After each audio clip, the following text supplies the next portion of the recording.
Okay, welcome to this quick video on alien Wetiko theory. Now, it's very unlikely that you've heard of that because it's something that I've invented myself. So let me get into it a little bit.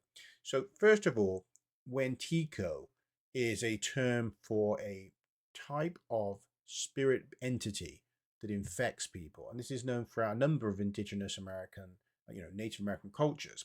They have variants of this. You may have heard of the Wendigo, which is very similar to Wetiko, very similar ideas. So these are a type of bodiless entity, that stalks the plains and that can infect people. It's usually associated with the spirit of a deceased person. There are other variants of this, but it enters someone and possesses them and takes over their particularly their desires and wants and drives them into perverse hungers. Now this can be a hunger just for more and more of everything, just generally being driven to have more than their fair share, or it can be literally driven to hungers for flesh, human flesh. So the Wendigo is a type of possession. Now, it's been covered very well by Paul Levy, who's written a series of books on the Wetiko mind virus. Now, he tackles this in a way that is, you might say, is more kind of metaphysical psychology than perhaps true occult forces, as in disembodied spirits, although he doesn't discount that. He looks at the way in which the Wetiko behavior is seen in the culture today, that we see this throughout the world, obviously in some people more than others. If we look at the ruling class, this what I call the predatory parasitic world controller class, the global leadership and their minions, we see this Wetiko mind rise behavior in its pinnacle, with this relentless hunger for more, a willingness to destroy entire countries, to take their resources, for corporations to devastate the jungles, poison the oceans, so that they can get a few more cents on their stock price, and this, perverse, corruption of stealing from the public coffers so that they can have, one more holiday home in the Bahamas. This is Wetiko in full form. And with the recent revelations around, of course, the Epstein network, we see the depravity that comes with this type of mind virus infection. And it is an infection, it spreads. People that come into these circles of such individuals often end up with this Wetiko behavior afflicting them as well.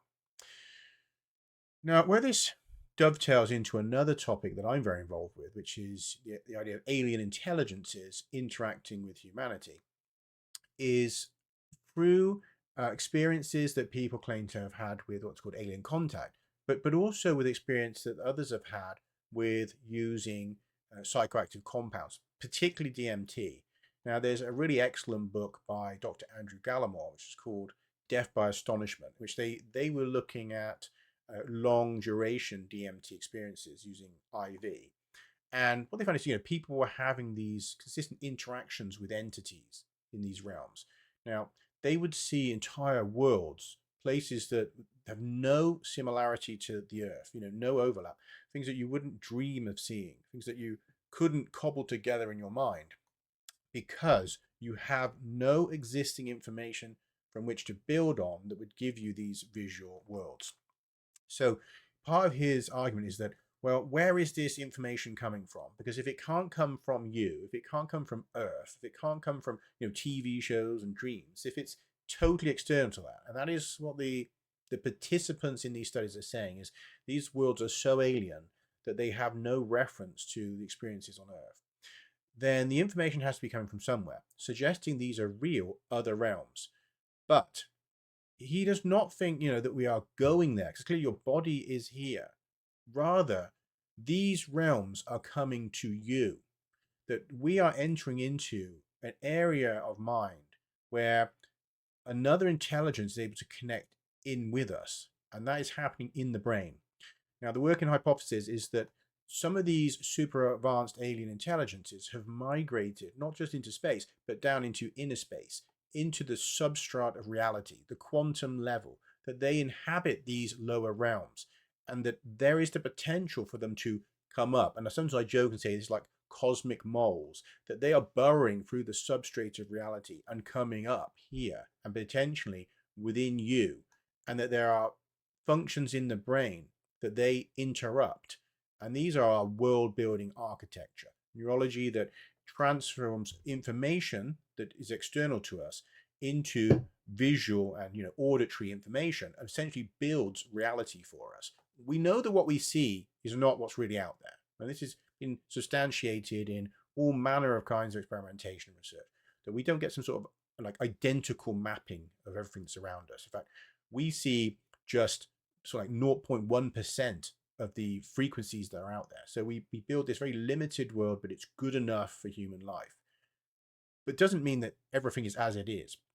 Now, if you think that there is the potential for that to be hacked, and we can do that, even modern technologies to some degree can hack brains and put information in that shouldn't be there. We're even scanning dream behavior, mapping out elements of dreams now. So we know that there's the potential to interrupt and affect the world building architecture. If an intelligence has the know-how to do this and is coming through and entering into the brain and is modifying the way in which the world building architecture functions, it can create not only these perceptual errors where people say they see, beings and spaceships and, in some cases, entire alien worlds, people waking up in labs and they're being experimented on by mantids. And all of this stuff is in both in the alien literature and in the literature of DMT and other powerful compounds that are being used. So there's a huge overlap between alien experiences, DMT experiences. So why would that be? These seem to be otherwise disconnected areas, but yet they are connecting.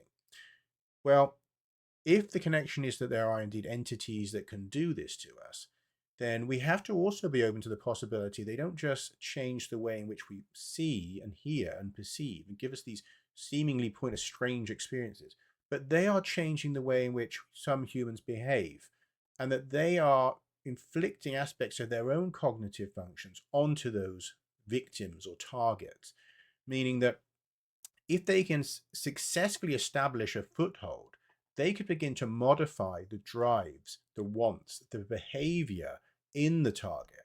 Now, this is what I think we are seeing with these world controllers, what I call the predatory parasitic world controllers and their minions, is we may well have people who the hooks are in, and now the drives of these other beings, which in some cultures called hungry ghosts and Wetiko and archons, and there's all these names for them, that once they are in, they begin to drive the individual crazy and make them just want to do all the things that the entity wants to do.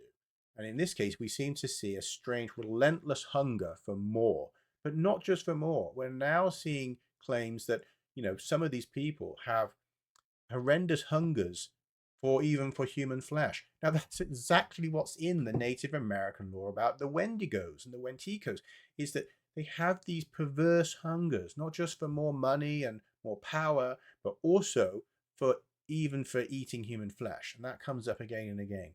So it seems that a lot of different threads are coming together, and we're seeing them in this kind of Epstein release and the wider network around this. We're seeing that these narratives from alien contact lore, from ancient spiritual esoteric mythology, if you like, and from literally the globalist culture and the conspiracies that have been operating at the highest levels, that these are coming together. And I think that alien Wetiko theory really answers why this is happening. And it also tells us there is a way to push back on this, that if we start to focus on the way in which the world building machinery is being impacted in these people, that we may well be able to create a way to defend ourselves a priori, so that it's not possible to have this happen, but also so that we can break the links and free people from these afflictions. Now, this is a much bigger topic, and I can't go into it all here. I'm just introducing you to something, introducing you to a possibility that seems to align with information from various topics that I've dived into over the years, and that I imagine that many of you will have some familiarity with.